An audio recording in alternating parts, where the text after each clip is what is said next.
Buenas tardes a todos, sed muy bienvenidos, puntualidad británica, muchas gracias por asistir y nada, simplemente daros la bienvenida y agradeceros también vuestra asistencia y a don Pablo, sobre todo agradecerle su presencia aquí en nombre de nuestro arzobispo, don Carlos, que hoy está de viaje y no nos puede acompañar, pero agradecemos mucho a don Pablo que haya venido a acompañarnos.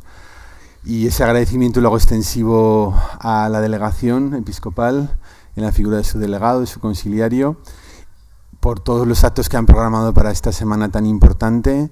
A todos vosotros, a los hermanos aquí presentes de otras confesiones, también os agradecemos mucho vuestra presencia, participación y ese anhelo tan bonito para que todos seamos uno. Así que muchísimas gracias, don Pablo, muchísimas gracias a todos. Y ahora Goyo nos presenta a nuestro ponente.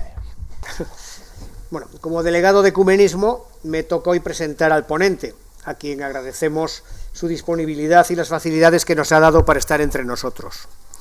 Su intervención se enmarca en la Semana de Oración por la Unidad de los Cristianos, que este año tiene por lema «¿Crees esto?», y gira en torno al símbolo de la fe, el credo, formulado hace ahora 1700 años en el primer concilio ecuménico de Nicea. Al presentar a Pablo Blanco Sarto, sacerdote y teólogo, es natural de Zaragoza. Entre 1983 y 1988 se licenció en Filología Hispánica en la Universidad de Navarra. En 1991 se desplaza a Roma, donde termina sus estudios de teología y comienza la licenciatura y doctorado en filosofía con el profesor Francesco Russo en la Pontificia Università de la Santa Croce. El 21 de septiembre de 1997 es ordenado sacerdote.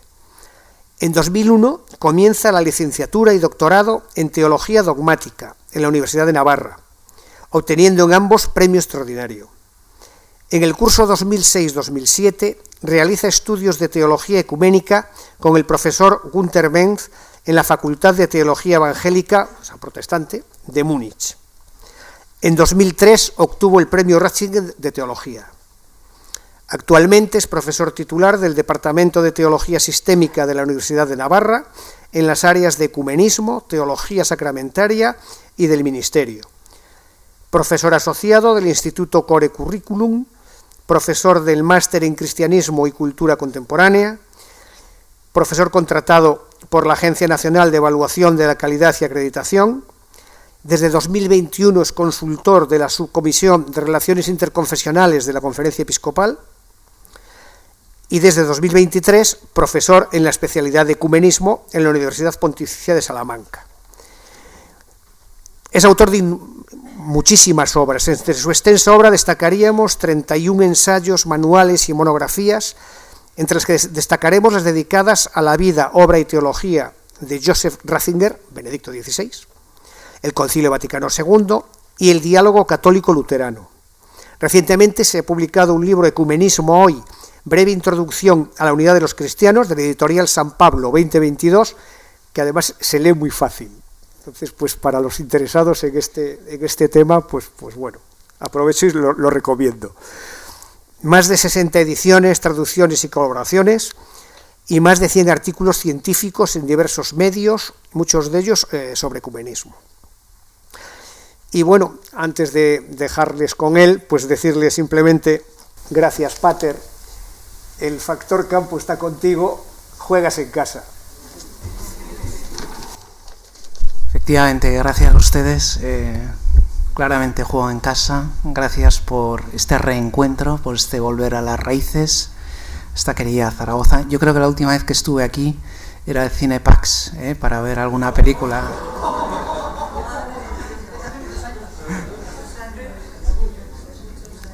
Sí, uno ha dado muchas vueltas. Por eso digo lo del reencuentro, ¿no?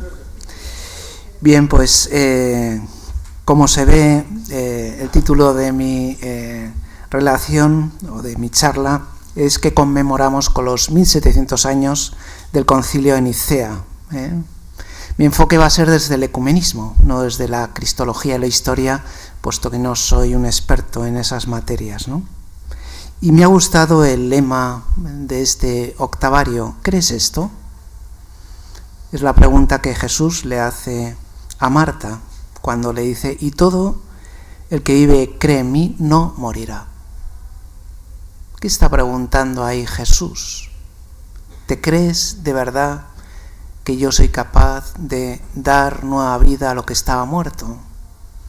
De dar la eternidad a aquel que ha sucumbido. ¿Te crees que realmente soy el Hijo de Dios? Pues de esto va precisamente Nicea, ¿no? Como sabemos, Nicea es el primer concilio ecuménico, teniendo en cuenta que Vaticano II es el 21º, quiere decir que ha habido unos cuantos en medio, en concreto 20, del año 325. Para situarnos ligeramente en el tiempo, recordaré cómo los cristianos en aquella época habían sufrido distintas persecuciones por los emperadores. Constantino, que un año antes había conquistado Bizancio, había recibido ese signo antes de la batalla del puente Milvio, cuando sueña con la cruz, ve el signo de la cruz y dice, escucha esa voz que le dice, en este signo vencerás, en el signo de la cruz, ¿no? Entonces él incorpora a los estandartes de sus legiones, junto con otros elementos paganos, también la cruz cristiana. Y entonces él empieza a decidir luchar por la libertad religiosa hasta llegar al edicto de Milán famoso del año 313. Bien, lo importante es que hasta ese momento no había habido ningún concilio ecuménico, ningún concilio que reuniera obispos de distintas tierras y naciones, ¿no? Sí que había habido concilios provinciales, sínodos diocesanos. El más conocido es el Concilio de Jerusalén, que no fue un verdadero concilio, que aparece en el libro de los Hechos. Está después la famosa cuestión de Antioquía, que es el comienzo del ecumenismo, podríamos decir. Cuando Pablo corrige a Pedro y le dice que tiene que admitir también entre los cristianos aquellos que no son judaizantes, que tiene que comer con los gentiles. Y gracias a esa corrección fraternal que Pablo hace a Pedro, la Iglesia cambia. La Iglesia a partir de ese momento tiene un crecimiento exponencial y se dirige a todas las naciones. En el siglo II tendrán lugar los sínodos romanos, que no serán ecuménicos, o el de Cartago en el siglo III, o el cuarto de Elvira, Arles, Constantinopla. Este ya es concilio, pero será unos años después del de Nicea, el 381. Y junto con el credo emanado en Nicea, se formará el credo niceno-constantinopolitano. Es un poco difícil de decir, pero que es el credo que veremos luego, pero mejorado, ¿no? Así que en la ciudad de Iznik, en la actual Turquía, es importante recordar que el cristianismo no nace en Europa. Nosotros somos muy eurocéntricos y pensamos que el cristianismo es un invento casi europeo, ¿no? De la fusión de lo griego, lo romano y lo judío, ¿no? El cristianismo nace en Asia Menor y los primeros concilios son precisamente en esas tierras, ¿no? Y allí en la ciudad de Iznik, en Turquía, hay un debate entre arrianos y ortodoxos no entendido en el sentido actual, de nuestros hermanos cristianos orientales, que están separados de Roma, sino ortodoxos aquellos que profesan la verdadera fe, que tienen una recta doctrina y que procedían de Ancira, de Antioquía, de Alejandría y de otras tierras, sobre todo orientales, insisto, ¿no? En total se reúnen 318 obispos, obispos que habían experimentado el martirio. Alguno, no voy a escribir lo que cuentan los cronistas cuando hablan que es un concilio de mártires, donde tenían pues lesiones en las manos, les faltaba algún ojo, etcétera, pues porque habían sido sometidos a esas duras pruebas, ¿no? Mártires en vida, ¿no? Y la mayoría, como decíamos, sobre todo Oriente, hay 18 arrianos, de los cuales al final quedarán solo 2. Algunos dicen que por las presiones internas del mismo concilio. Y simplemente quería recordar que en el Concilio Vaticano II hubo 2.500 obispos, que frente a los 318, que es el número, los números bailan como siempre, pero que es el número más aceptado, pues resulta un número bastante limitado, ¿no? Bien, tenemos que recordar que las decisiones del concilio gozan de esa infalibilidad porque han sido asumidas por la Iglesia Universal y aprobadas por el Papa. El Papa no estuvo presente en este concilio, pero sí que asumió las conclusiones y las incorporó a su propio magisterio. Quería recordar también algo que es de sobra conocido, ese cuadrilátero formado por los 4 primeros concilios, que algunos han comparado a los 4 evangelios, el de Nicea en el 325, el de Constantinopla en el 381, el de Calcedonia 451 y Éfeso 431, ¿no?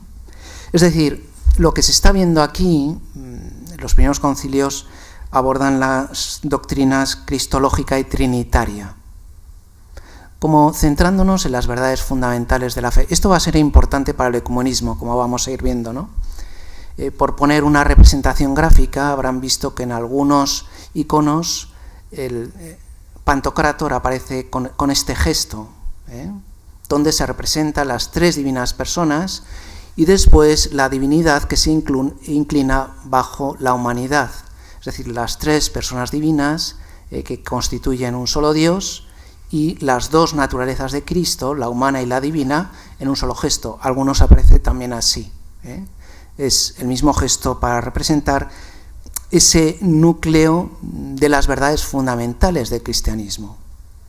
Luego los concilios van a abordar otras cuestiones, por ejemplo el concilio de Trento, gracias a la Reforma, a Lutero y a otros reformadores, abordará la cuestión de la justificación y las cuestiones derivadas de la justificación, como son sobre todo el régimen y los sacramentos, el ministerio y los sacramentos, ¿no?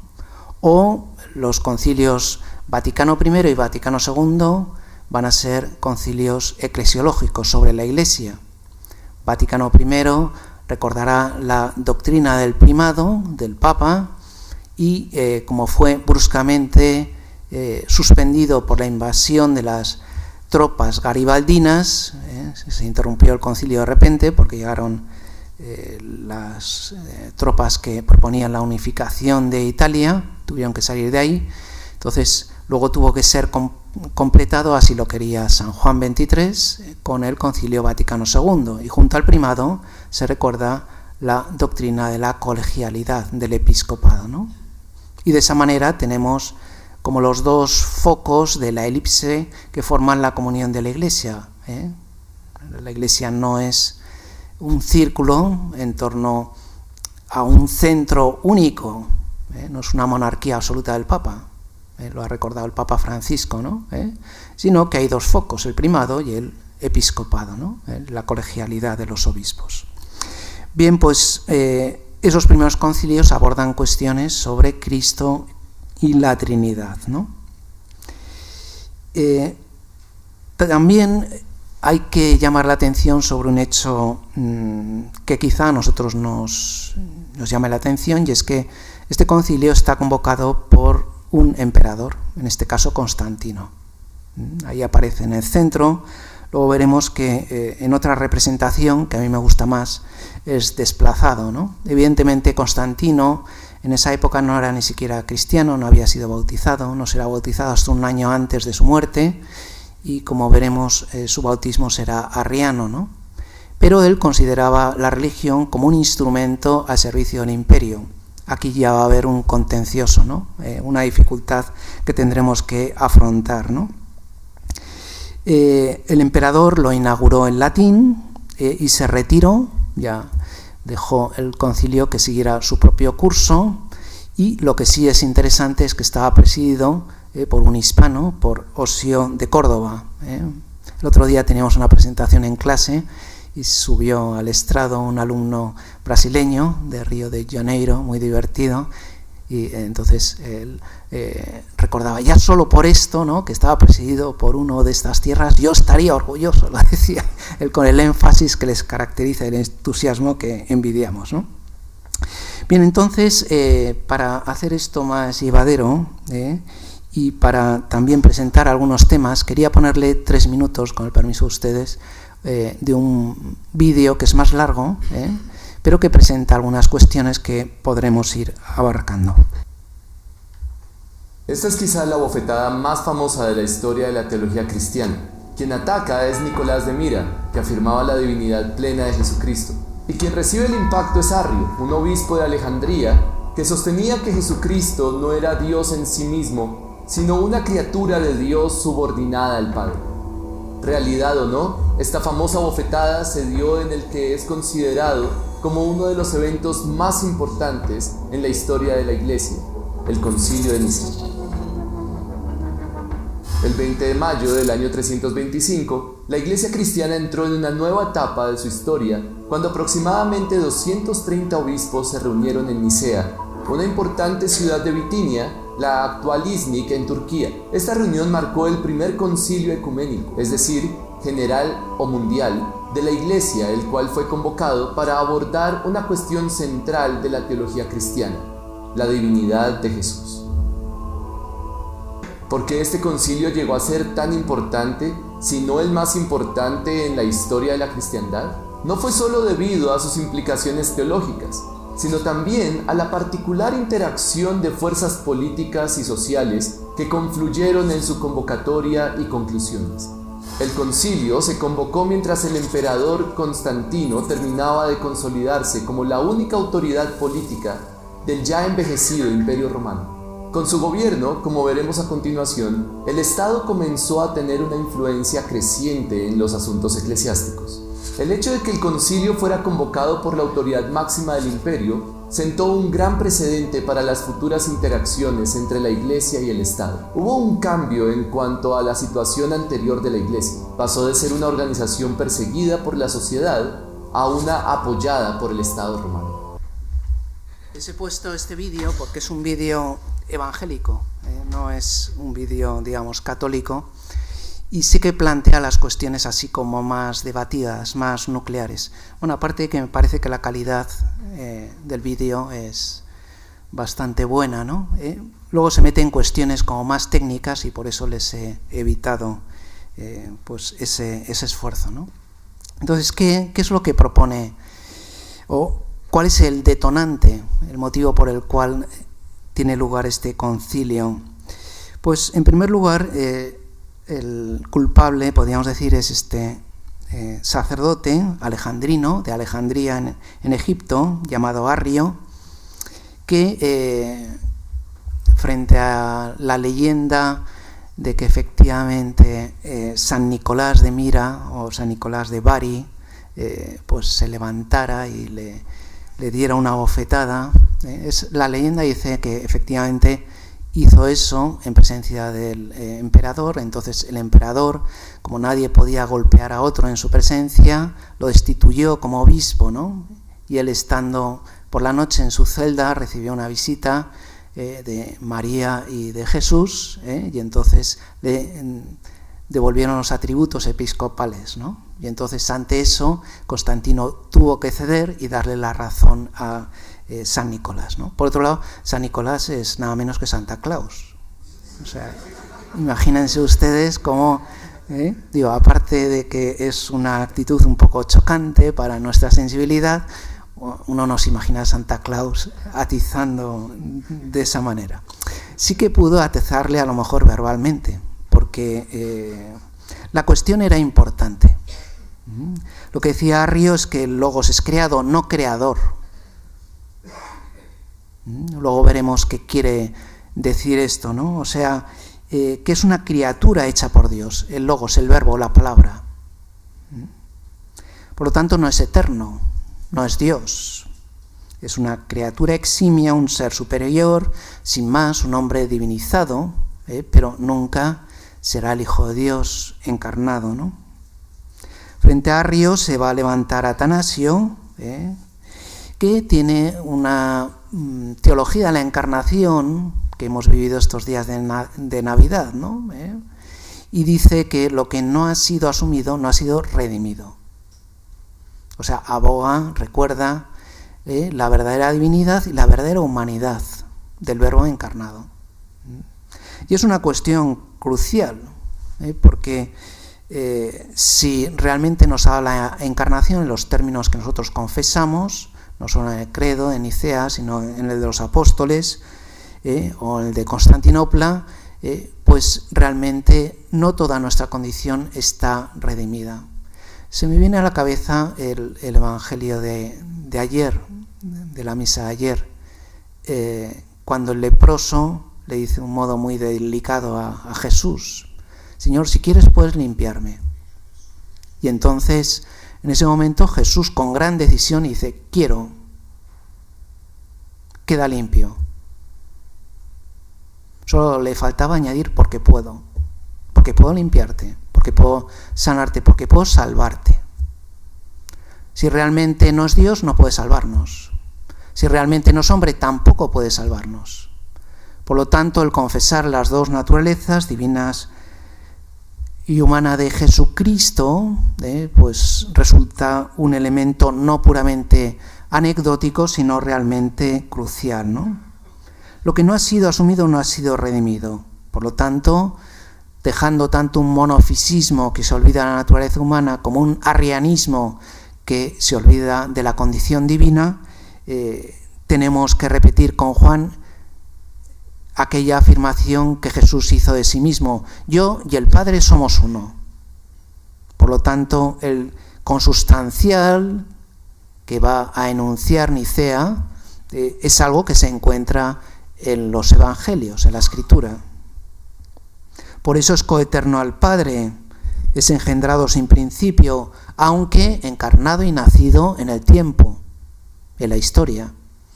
Entre el año 4 y 6, según nos explican los historiadores y los exegetas, después de la corrección cronológica de las fechas de la era cristiana hecha por Dionisio el Exiguo. Sí, pero es una cuestión importante, ¿no? Porque de la encarnación se deriva el hecho de nuestra divinización, nuestra santificación. Esas palabras de Ireneo que seguro que hemos repetido estas Navidades: el Hijo de Dios se hace hombre para que el Hijo del Hombre, tú y yo, podamos ser hijos de Dios, hijas de Dios.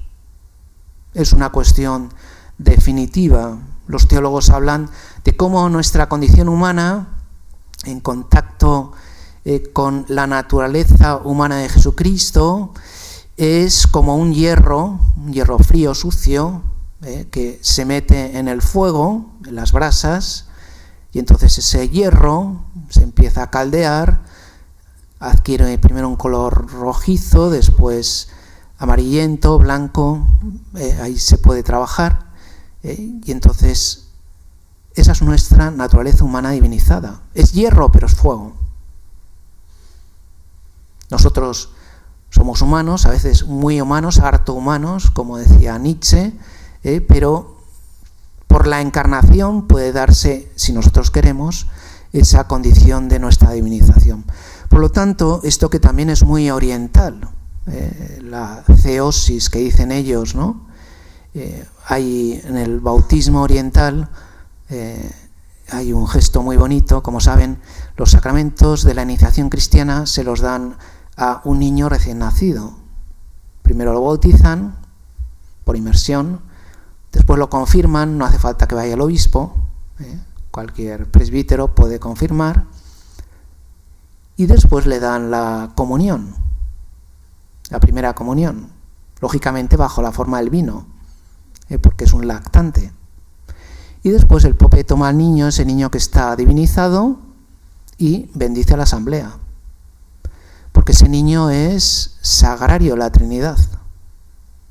Tiene es Su alma está habitada por el Espíritu Santo y con el Espíritu Santo las otras dos divinas personas. Claro, si no ha habido verdadera encarnación, si Jesucristo no es Dios, no puede darse esta divinización del ser humano. Por eso nos encontramos ante una cuestión, digamos, crucial, ¿no? Y consecuencia de esto va a ser el credo de Nicea, que como pueden ver ustedes en la representación, la pancarta que aparece ahí, que van llevando, en esa pancarta está en perfecto griego el símbolo, ¿no? Entonces, el credo empieza no con credo, creo, yo creo, sino con credimus, creemos. Los símbolos africanos, y se expresa en primera persona del plural, expresando cómo nuestra fe es en la Iglesia, la dimensión social y comunitaria de nuestra fe. El Papa Francisco lo dice con una expresión como muy gráfica: uno no se salva solo, no nos salvamos solitos, nos salvamos no amarrados a un barril o a un tronco flotante, sino que nos salvamos en la gran nave de la Iglesia, nos salvamos con los demás. Los demás nos ayudan y nosotros ayudamos a los demás. Esa es la fraternidad cristiana, ¿no? En un solo Señor Jesucristo. Jesús es el Cristo, Jesús es el Señor. Me acuerdo que un alumno, en asignaturas que tenemos nosotros también en facultades civiles, un alumno un poco escéptico dijo: bueno, ¿por qué eso de que Jesucristo es Dios? Digo, en la palabra Jesucristo tú estás declarando que Jesús es Dios, que Jesús es el Cristo, el ungido. Cuando unimos esas dos partes, es el Jesús de la historia con el Cristo de la fe, y por lo tanto las condiciones divina y humana. Hijo único de Dios, nacido el Padre antes de todos los siglos. Antes de todos los siglos. En el principio era el Verbo, en la eternidad era el Verbo.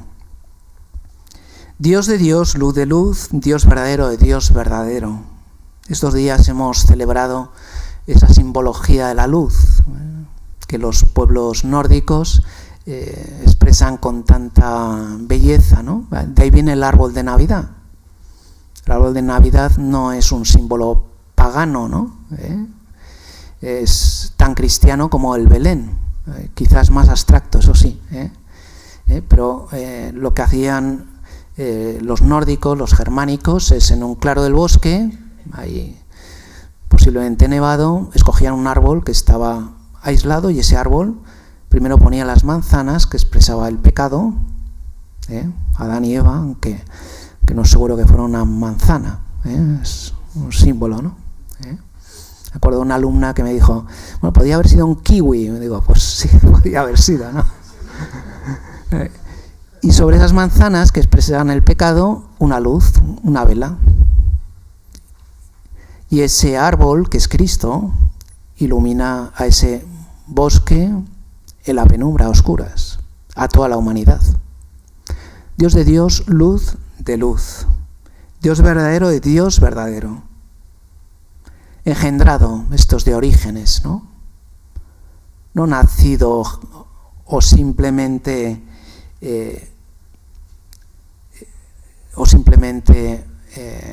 surgido en el tiempo, sino engendrado antes de todos los tiempos, de la misma naturaleza del Padre, homoousios to patri, consustancial al Padre.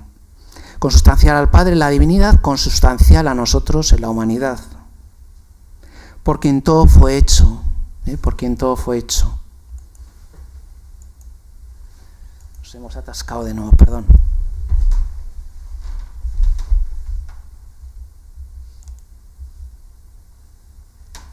Ese por quien todo fue hecho nos recuerda al prólogo de San Juan, donde tenemos el principio era el logos. Ese logos va con mayúscula y por lo tanto es el verbo, la palabra eterna. Y el principio es desde la eternidad, es coeterno al Padre. que lo ha generado antes de todos los tiempos. Y en el versículo 3, se acordarán ustedes, y todo fue hecho por Él y nada fue hecho sin Él. O sea, toda la creación, todo este mundo tan hermoso, del cual podemos nosotros disfrutar, tiene esa huella del Logos. Y por eso toda la naturaleza, todas las cosas, tienen su propio Logos, en este caso con minúscula. Tienen su propia naturaleza, su propio sentido, su propio lenguaje, su propia gramática. Y al final viene el famoso versículo 14, y el Logos se hizo carne. El momento de la encarnación, y al asumir la naturaleza humana, también nuestra inteligencia y nuestra capacidad de amar, nosotros, a través de esa luz natural de la inteligencia, somos capaces no solo de conocer la naturaleza de las cosas, sino de, con la ayuda de la fe, conocer al mismo Logos. Logos con mayúscula, insisto, el verbo o la palabra. Que por nosotros, los hombres, y por nuestra salvación, bajó del cielo, y por obra del Espíritu se encarnó de María y se hizo hombre. Se hizo hombre en el tiempo, en la historia, y ahí es cuando es concebido en el tiempo, generado en la eternidad, nacido en la historia y engendrado por filiación desde antes de todos los tiempos. Por lo tanto, aquí tenemos que recordar tanto la divinidad como la humanidad de Jesucristo frente a distintas corrientes del momento que hablaban de un monofisismo, un adopcionismo, un subordinacionismo y otros sismos. Los sismos aquí son como las itis, ¿no?, de los médicos, ¿no? Itis como una inflamación, ¿no?, una exageración. O como decía Chesterton, ¿no?, como ¿qué es una herejía? Pues una verdad que se ha vuelto loca. Una verdad puramente dimensional que se exagera y oculta la verdadera realidad, ¿no? Por eso es recordar esa centralidad de Jesucristo es una verdad fundamental. Me acuerdo de una anécdota que contaba Ratzinger, que lo tengo ahí enfrente, de cuando él no era papa. Fueron a verle 2 obispos latinoamericanos. Aquí hay gente que ha vivido en Latinoamérica, me ha contado antes, ¿no? Y entonces le contaron lo siguiente: bueno, queríamos agradecerles el que hayan construido un hospital, hayan hecho un pozo, que hayan construido también una escuelita, pero esto, perdón, me he olvidado de decir los interlocutores, ¿no? Los interlocutores son los 2 obispos latinoamericanos con unos indígenas, ¿no? Entonces, gracias porque han construido el hospital, dispensario, la escuelita, el pozo, pero necesitábamos que nos hablaran de Jesús. Entonces han venido unos hermanos protestantes y nos hemos hecho protestantes. Ante esto, Ratzinger se preguntaba: ¿de qué estamos hablando? ¿Qué estamos anunciando? Porque igual estamos hablando de cosas magníficamente eclesiásticas, estupendamente clericales, pero no estamos realmente anunciando a Cristo, ¿no? Bien, junto a esto, otra cuestión disputada, y ya invocamos el final, porque me gustaría también que pudieran hablar ustedes y preguntar lo que tuvieran a bien, y si puedo responderé. Está la cuestión de la fecha de la Pascua, ¿no? Sabemos que existían unos calendarios, el juliano y el gregoriano. El juliano, de Julio César, por supuesto, era el judío, y que es el que siguen nuestros hermanos orientales, ¿no? Mientras el gregoriano es el que seguimos los cristianos.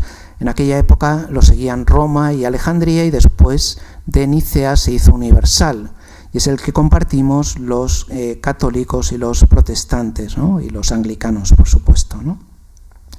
Y situaba la Pascua en el primer plenilunio de primavera, la primera luna llena de primavera, que es cuando nacen los cordericos, ¿no?, que decimos aquí, ¿no? Es una como simbolismo del nacimiento a esa nueva vida. Los orientales utilizan el símbolo del huevo, ¿no?, el huevo de Pascua, ¿no?, donde se expresa la resurrección y la vida eterna, ¿no?, propio de la Pascua, ¿no? Y después, pues una serie de cánones disciplinares, como es la no ordenación de neófitos, de recién bautizados. Se acordarán ustedes de Ambrosio, ¿no? Cuando Ambrosio era gobernador de Milán y estaban buscando un obispo, había una vacante, y entonces aquel niño dijo: Ambrosio obispo. El problema es que Ambrosio ni siquiera estaba bautizado, ¿no? Y todo el mundo empezó a decir: sí, Ambrosio obispo.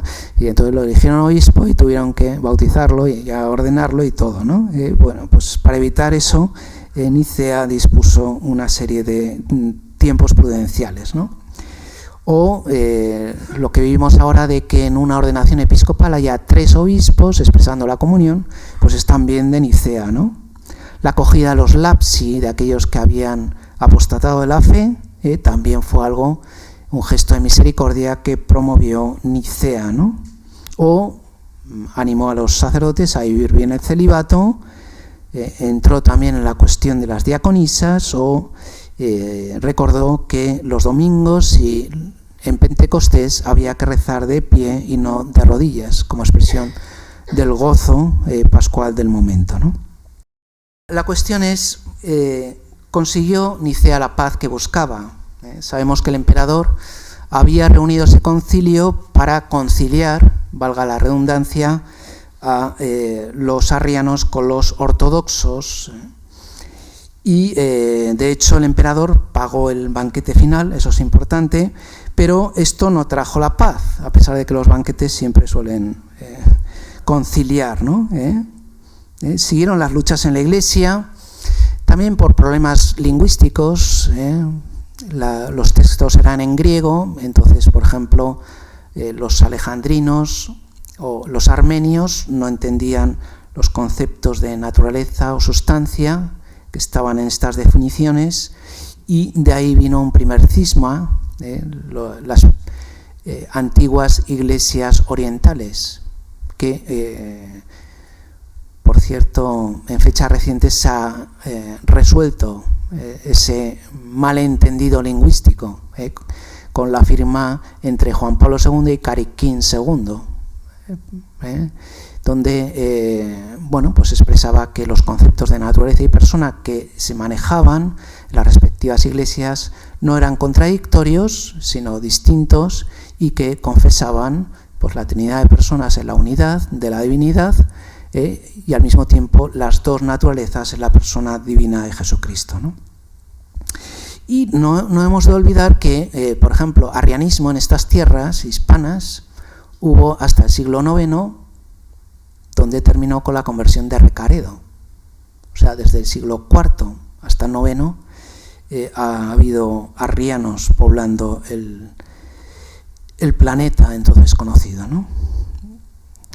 El mismo Atanasio, defensor de la ortodoxia, fue desterrado a Aquisgrán, en Alemania, y él era alejandrino, o sea, un pobre inmigrante ya, pues en tierras germánicas, ¿no? O sea, que los arrianos se hicieron fuertes después de Nicea.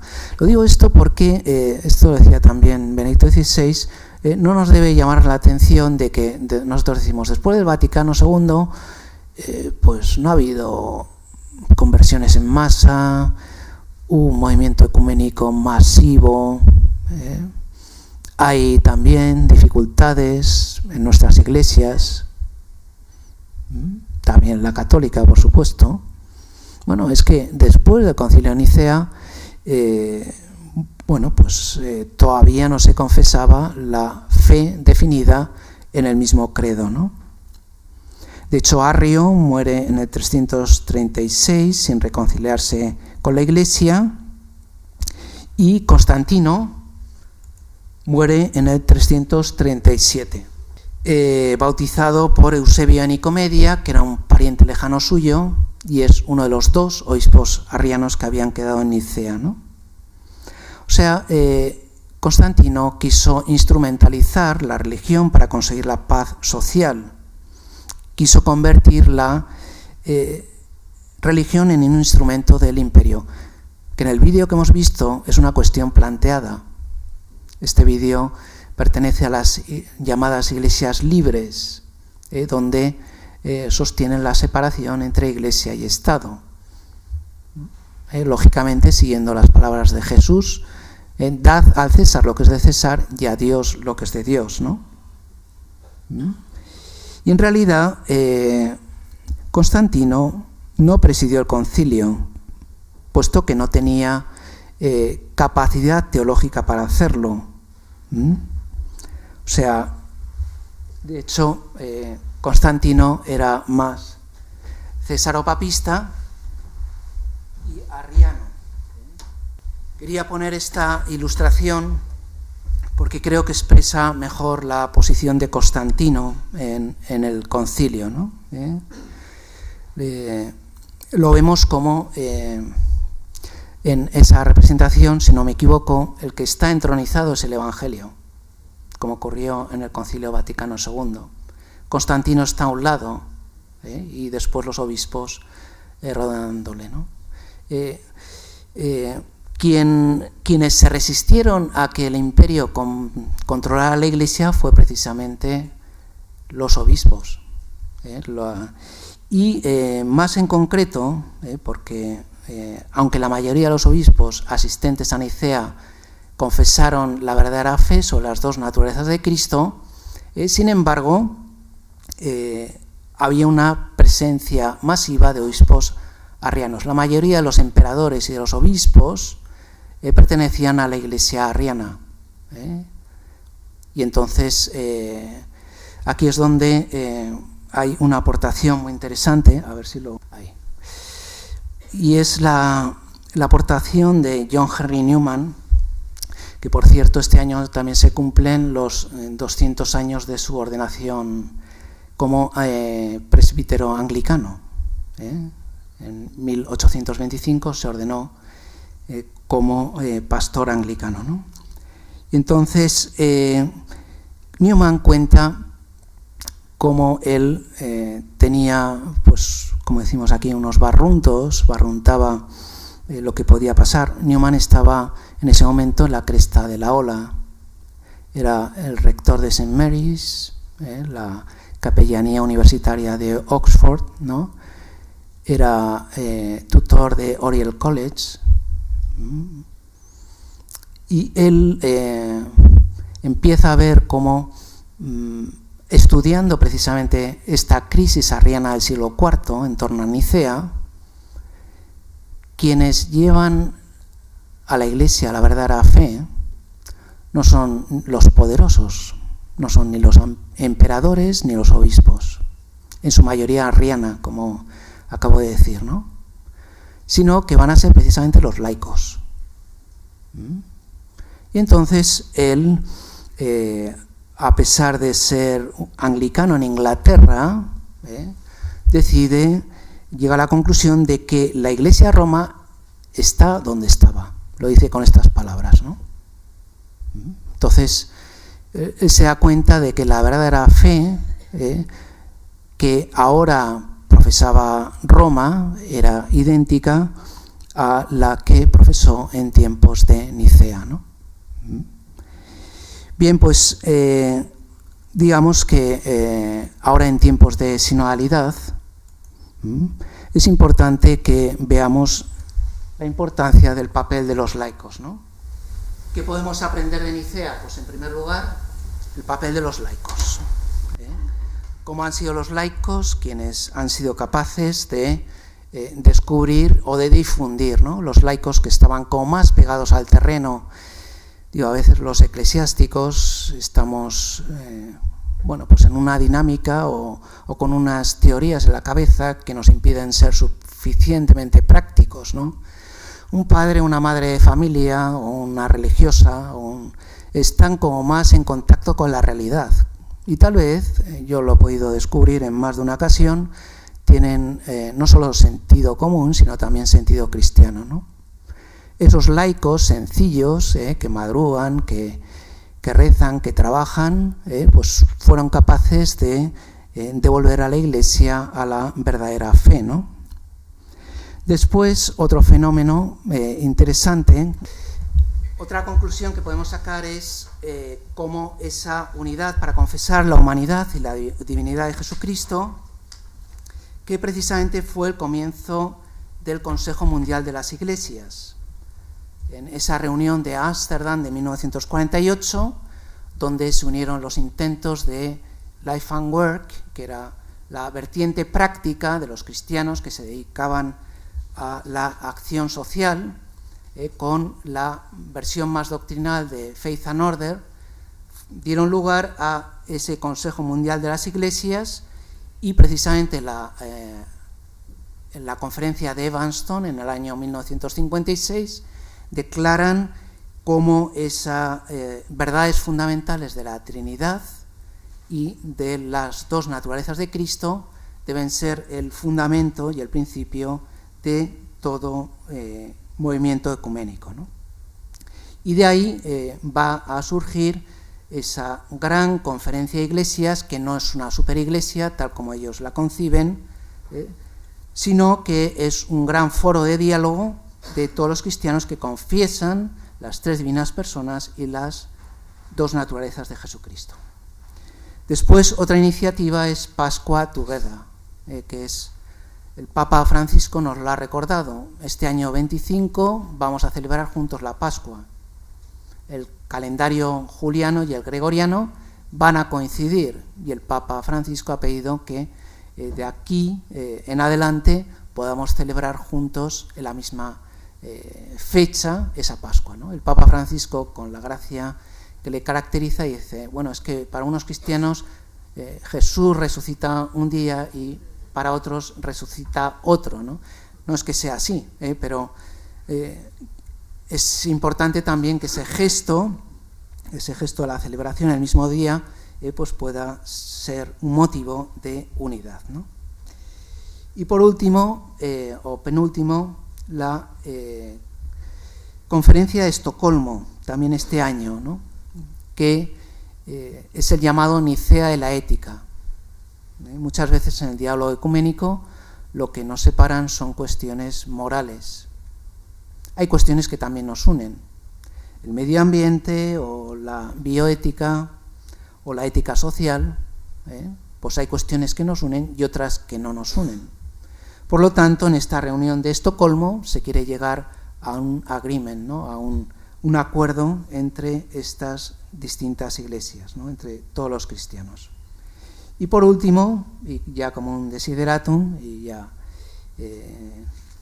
les cedo la palabra a ustedes por si quieren formular alguna pregunta o hacer algún comentario, el encuentro en Nicea entre el Papa Francisco y el patriarca Bartolomé I, patriarca ecuménico de Constantinopla, ¿no?